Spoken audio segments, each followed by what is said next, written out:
Saya sudah berumur 46 tahun.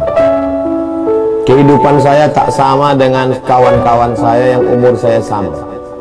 Walaupun sama-sama umur 46, tapi jalan hidupnya tak sama, karena hidup saya ini zigzag.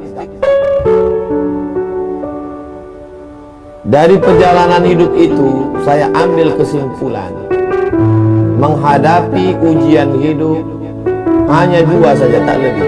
Yang pertama husnuzan, yang kedua ridha. Maka Allah berikan lebih dari yang kita inginkan, lebih dari yang kita pikirkan, lebih dari yang kita minta. Saya ulang sekali lagi. Husnuzan, ridha, maka Allah balas lebih dari yang kita inginkan, lebih dari yang kita pikirkan, lebih dari yang kita minta. Mau percaya mau tidak, saya mengalaminya dalam hidup. Sampai hari ini saya malu berdoa sama Allah. Kenapa? Karena Allah kasih saya lebih dari yang saya minta, lebih dari yang saya pikirkan, lebih dari yang ada pernah dalam cita-cita saya. Berbagai macam ujian hidup. Lepas dari PNS, berhenti ceramah 4 bulan gara-gara ketemu calon presiden. Bulan 11 April saya ketemu, 12 April Twitter saya tidur diretas, meme fitnah-fitnah ke Abdul Somad, dapat rumah dari Capres. Abdul Somad buat macam-macam, hancur semuanya, nomor saya dirusak, nomor saya diretas, di cloning. Akhirnya 4 bulan saya tidak keluar sama sekali. Selama 4 bulan ini apa kerja saya? Selama 4 bulan ini kerja saya cuma menulis, makan, sholat. Nulis, makan, sholat. Nulis, makan, sholat. Nulis, makan, sholat. Nulis, makan, sholat. Jadi kita ambil yang coklat. Nulis, makan, sholat. Nulis, makan, sholat. Jadi inilah jadi yang saya bawa pertama ke Sudan. Saya tulis sendiri. Yang awalnya referensi itu satu kamar, tapi gak pernah tersentuh karena saya sibuk tausiah ceramah. Nulis, makan, sholat. Nulis, makan, sholat. Nulis, makan, sholat. Jadi setelah diedit, direvisi sampai saya ke Sudan, ini jadinya. Habis itu sidang cum laude. Habis itu saya ke Brunei, dikasih profesor. Tidak pernah terpikir di kepala saya akan profesor luar negeri. Tak pernah saya berdoa sekalipun.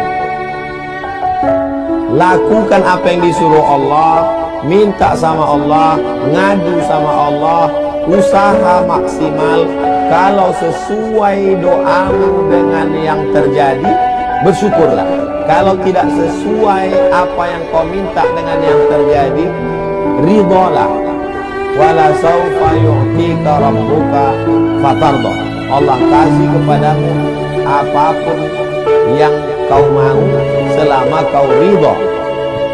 Tapi memang nggak bisa diceramahkan, nggak bisa diomongkan. Saya berusaha untuk membahasakannya, tapi ibarat memanah, nggak kena dia, nggak kena. Saya berusaha untuk menjelaskannya dengan bahasa, dengan kata, dengan cara ngomong, nggak mengena dia. Sampai akhirnya antum mengalami dalam hidup antum, dan setelah itu antum merasakan yang macam saya rasakan. Habis itu baru antum bilang, memang betul yang Ustaz sampaikan kemarin. Betul kan? Ah, betul. Apanya yang betul? Pokoknya betul lah Pak Ustaz. Karena antum tak bisa menceritakannya. Ini ada yang lebih detail lagi, detail. Saya berangkat ke Sudan bulan Juli 2019. Bulan Juli 2019 saya bawa ini. Saya berharap saya disidang. Apa yang terjadi ketika dicek komputer? Tidak bisa sidang karena kurang 4 bulan. Anda terdaftar bulan November 2017. Anda sekarang datang bulan Juli. Mestinya sidangnya Agustus, September, Oktober, November. Kurang 4 bulan. Saya datang ketemu rektor. Saya tidak langsung husnuzon. Oh udahlah husnuzon aja, enggak. Saya datang jumpa Pak Dubes. Pak Dubes, kata Pak Dubes, kita jumpa rektor Profesor Hasan Abbas. Kata Profesor Hasan Abbas, saya tidak bisa menyidangkan Anda karena ini keputusannya bukan keputusan rektor, tapi keputusan Menteri Pendidikan Tinggi. Kata Pak Dubes, Allahumma warhamhu wa'afihi wa'fu anhu. Beliau sudah meninggal. Duta Besar Indonesia untuk Sudan, sangat membantu saya. Kata Pak Dubes, ini keputusan negara, kita tidak bisa intervensi, Ustaz Somad. Akhirnya saya pulang. Saya pulang bulan Agustus. Agustus, September, Oktober, November saya pulang. Desember saya baru datang lagi. Desember, 11 Desember 2019 saya sampai di Sudan. Akhirnya begitu begini Bogono, baru saya disidang di akhir Desember. Apa sebenarnya rencana Allah di sana?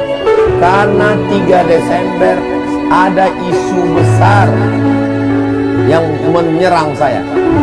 3 Desember isu besar menyerang saya, diviralkan seluruh Indonesia tentang fitnah-fitnah luar biasa. 3 Desember 2019. Bagaimana cara Allah memukul isu itu? Dengan disidangkannya disertasi. Maka hilanglah isu itu dengan berita Abdul Somad cum laude di akhir Desember 2019. Kita balik. Seandainya ikut kemauan saya disidang bulan Juli, menurut keinginan saya Juli. Berarti Desember nanti nggak ada lagi alat untuk menghilangkan isu. Allah yang punya rencana. Sampai sedetil itu. Itulah yang membuat saya malu meminta sama Allah. Sidangkan aku Juli ya Allah, sidangkan aku Juli. Kata Allah, kau sidangnya nanti Desember, karena hasil ini nanti untuk mukul ini, untuk menghantam ini. Maka sejak itu malu saya untuk menceritakan rencana saya pada Allah. Aku rencanaku begini ya Allah, tapi kalau menurut engkau baiknya begini, aku ridho. Karena yang sudah-sudah rasanya indah sekali kalau ikut rencana engkau aja ya Allah. Wallahu a'lam bishawab. Itu satu bagian yang sangat detail dalam perjalanan hidup. Demikian Pak Alvin.